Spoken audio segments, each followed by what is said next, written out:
నమస్తే, నేను మీ బోస్ కుమారి. అమరజీవి పొట్టి శ్రీరాములు గారి విగ్రహావిష్కరణ 58 రోజులు ఆయన ఆమర నిరాహార దీక్ష చనిపోయారు. దానికి గుర్తుగా 58 అడుగుల విగ్రహాన్ని కూటమి ప్రభుత్వం ఏర్పాటు చేసింది. జల్ జీవన్ మిషన్ కి సంబంధించినటువంటి నిధులతోటి దీన్ని ఏర్పాటు చేశారు. ప్లస్ ఏంటంటే ఆ యొక్క మొత్తానికి ఆ ప్రాజెక్ట్ కి ఆయన పేరే పెట్టారు. అంటే 7,000 కోట్ల పైనే ఉంటుంది.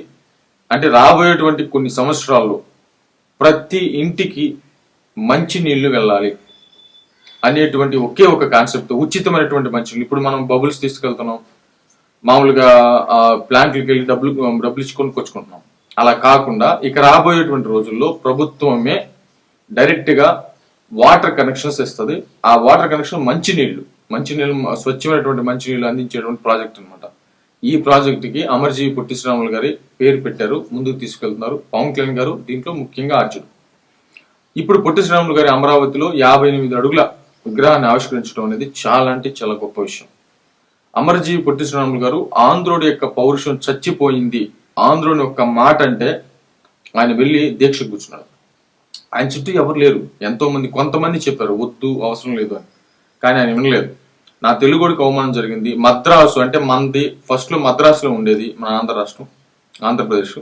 కాబట్టి మద్రాసీలు అని చెప్పేసి మాట్లాడేటువంటి వాళ్ళు కొంతమంది సన్నాసులు, అప్పట్లో కొంతమంది యాదవులు, కొంతమంది పనికిమాలిన యాదవులు. బట్ మాట్లాడే వాళ్ళు తప్పేం కాదు. వాస్తవం చెప్పాలంటే మనం చేసుకున్నది అదంతా. కాబట్టి ఆ అవమానం జరగకూడదు అనేటువంటి విధంగా ఆంధ్రప్రదేశ్ ని పక్కకి తీసి ఎట్టి పరిస్థితుల్లో ఆంధ్రుడి గౌరవాన్ని నిలపాలి, ఆంధ్రుడి పౌరుషం ఇదని చెప్పేసి ప్రపంచానికి తెలియచేయాలని చెప్పేసి మొట్టమొదటిగా నడుంబించినటువంటి వ్యక్తి పొట్టి శ్రీరాములు గారే. అంటే ఆంధ్రుడికి మొదటి వ్యక్తి అని చెప్పొచ్చు.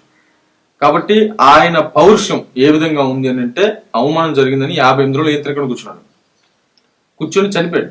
చాలా అంటే చాలా భయంకరమైన స్థితిలో చనిపోయాడు. అప్పుడు ఘంటసాల గారు, అదేవిధంగా టంగుటూరి ప్రకాశం పంతులు గారు వీళ్ళు వచ్చి ఆ వెలుగెత్తితే అప్పుడు బయటకు వచ్చినటువంటి ఆంధ్రులు, అప్పుడు వచ్చింది పౌరుషం ఆంధ్రులకు. తిరిగి భయంకరంగా తిట్టారు, పచ్చిబూతులు తిట్టారు వాళ్ళు. తిరిగితే అప్పుడు బయటకు వచ్చారు. బయటకు వస్తే అప్పుడు ఉద్యమం చేస్తే ఆంధ్రప్రదేశ్ వచ్చింది. సరే, మద్రాసు నుంచి విడదీశారు, మరి అట్లాగే ఉంచారా? ఉంచలేదు, తీసుకెళ్లి తెలంగాణలో కలిపారు. అప్పుడున్నటువంటి పనికి మళ్ళీ గుంపు అంతా తీసుకెళ్లి తెలంగాణలో కలిపారు.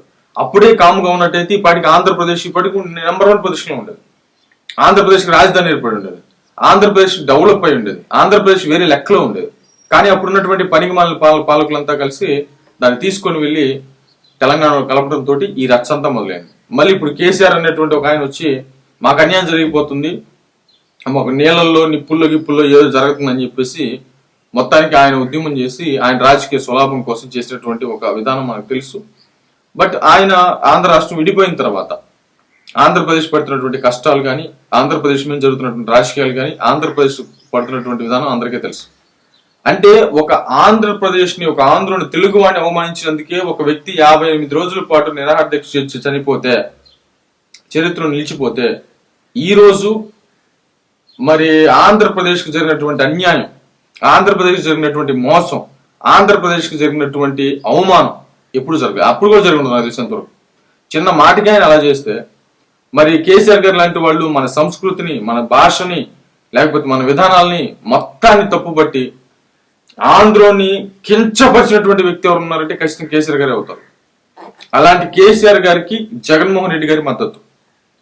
అంటే ఒక ఆంధ్రప్రదేశ్ ని సర్వనాశనం చేయడానికి పూనుకున్నటువంటి వ్యక్తి ఎవరు ఉన్నారంటే కేసీఆర్ గారు. మరి ఆయనకి జగన్మోహన్ రెడ్డి గారు సపోర్ట్ ఇస్తున్నారు. అంటే ఒక ఆంధ్రుడి పౌరుషం ఎలా ఉంటుంది అని చెప్పేసి చూస్తే, పొట్టి శ్రీరాములు గారిని చూపిస్తే, ఒక ఆంధ్రుడిని అవమానించినా కూడా మనం చచ్చి బతుకుతున్నాం అని చెప్పడానికి ఇప్పుడు జరుగుతున్నటువంటి పరిస్థితుల్లో నిదర్శనంగా చెప్పుకోవచ్చు. ఎవరైనా కాదు అని చెప్పేసి అంటే కామెంట్ చేయండి దయచేసి. కాబట్టి ఇప్పుడు ఏంటంటే ఆంధ్రుడి పౌరుషాన్ని మళ్ళీ నిలబెట్టడానికి కూటమి ప్రభుత్వం, నేనేది వెనకేసుకొని రావట్లేదు.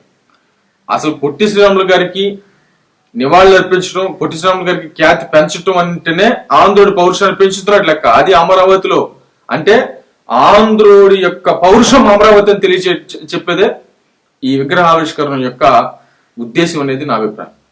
అంతే, ఆంధ్రుడి పౌరుషానికి ప్రతీక ఎవరంటే పొట్టి శ్రీరాములు గారే. అంటే పొట్టి శ్రీరాములు గారిని అమరావతిలో ఏర్పాటు చేయటువంటి ఆంధ్రుడి యొక్క పౌరుషం అమరావతి రాజధాని అని చెప్పడంలో చెప్తున్నారు కూటమి ప్రభుత్వం. మరి ఏమైనా సరే ఆంధ్రప్రదేశ్ కి ఖ్యాతి తీసుకొచ్చినందుకు పొట్టి శ్రీరాములు గారికి మరి ఈ సరైనటువంటి నివాళి అర్పిస్తున్నందుకు కూటమిలో ఉన్నటువంటి ప్రతి ఒక్కరికి కూడా నేను హ్యాట్సప్ చెప్తున్నాను. దీనికి ముఖ్యంగా ఆర్జ్యం పోసింది, ముందుకు తీసుకొచ్చే ప్రయత్నం చేసింది. ఎందుకంటే చంద్రబాబు నాయుడు గారు 40 సంవత్సరాల నుంచి రాజకీయాల్లో ఉన్నారు, ఏ రోజు కూడా ఇది జరగలేదు. కానీ పవన్ కళ్యాణ్ గారు చేసినటువంటి చొరవతోటి ఇదంతా జరిగింది. మరి ఏమైతే చూద్దాం.